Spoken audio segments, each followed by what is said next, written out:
মাঝে মাঝে মনে হয় যদি দুটো ডানা থাকতো আকাশে উড়ে বেড়াতাম।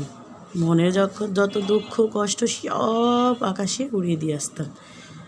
যা ভাবি তা কি কখনো হবে? দুটো ডানাও হবে না আর আকাশে উড়াও হবে না। আর যত কষ্ট আছে সেগুলোও আর আকাশে দিয়ে আসতে পারবো না।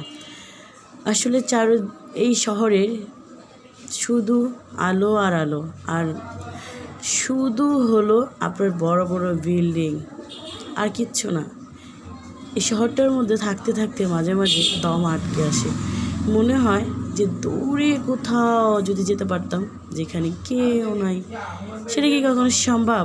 হয় না। মেয়ে বলে কথা, চাইলেও তো কোথাও যেতে পারি না। আর যেতে চাই, এখন না, সময় হোক, মনের যত আনন্দ আছে উড়িয়ে দিয়ে আসবো। দিন শেষে যখন কাজ করে বাসায় ফিরি তখন সত্যি আর ভালো লাগে না। মনে হয় যে রাতের আধারে কোথাও হারিয়ে যেতাম, ঘুরে আসতাম, ভালো লাগতো। মিস করি আমার প্রিয় গ্রামের বাড়ি। গ্রামের বাড়িতে অনেক দিন ধরে যাওয়া হয় না। কখন যাব, কবে যাব, সেটা ভাবতে ভাবতেই 6 বছর হয়ে গেল। প্রিয় মানুষের মুখগুলো দেখতে পাই না, প্রিয় মানুষের কবরগুলো দেখতে পাই না। খুবই খারাপ লাগে মাঝে মাঝে। আসলে কি, আমরা শহরে থাকতে থাকতে আমরা এমন হয়ে গেছি যে পাথরের চেয়েও বেশি হয়ে গেছি, শক্ত হয়ে গেছে মনগুলো। কিন্তু আসলে কি করব আমরা? আসলে চাইলেই যে সব কিছু হয় না।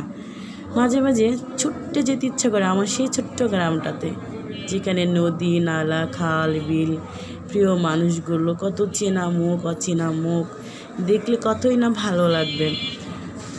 আশা তো করি যাব, কিন্তু যাওয়া হয় না। কখন যাব, কি করে যাব? এত ব্যস্ততার মাঝে কোথায় যাব? যখন ব্যস্ত ছিলাম না তখন আর মনে হয় নাই, যখন ব্যস্ত হয়ে গেলাম এখন এইসব কথাই বেশি মনে হয় যে কখনো গ্রামের বাড়িতে যাব। এখন খুবই মন টানে যে যাই না, প্রিয় দেশটাকে দেখে আসি, প্রিয় মাতৃভূমিটা দেখে আসি, দাদা দাদির কবর, নানা নানির কবর, সবাইকে এক নজর কবর দেখে জিয়ারত করে আসি। আসলে কবে যাব, কখন যাব? সময় হলে ইচ্ছে হয় না, ইচ্ছে হলে সময় হয় না। যখন ফ্রি ছিলাম তখন যেতে ইচ্ছে করে না। এখন তো ব্যস্ত নিজের বিজনেস নিয়ে, এখন যেতে ইচ্ছে করে। আসলে আমরা যারা শহরে থাকি আমরা গ্রাম খুবই ভালোবাসি। আর এতটা ভালোবাসি বলে বোঝাতে পারবো না। যখন কিছু গ্রামের ভিউ দেখি, ভিডিওগুলো দেখি, মনে এত ভালো লাগে যে আসলে আমরা শহরে কি পাই? শহরে শুধু রাতের সেই আলোগুলো, দিনের সেই গাড়ির শব্দ, এছাড়া শহরে আর কিছু পাওয়া যায় না। নিজের মতো করে বাঁচতে গেলে ওই 4 দেওয়ালের মাঝেই থাকতে হয়। আল্লাহ, তুমি আমার মনের আশাগুলো পূরণ করো।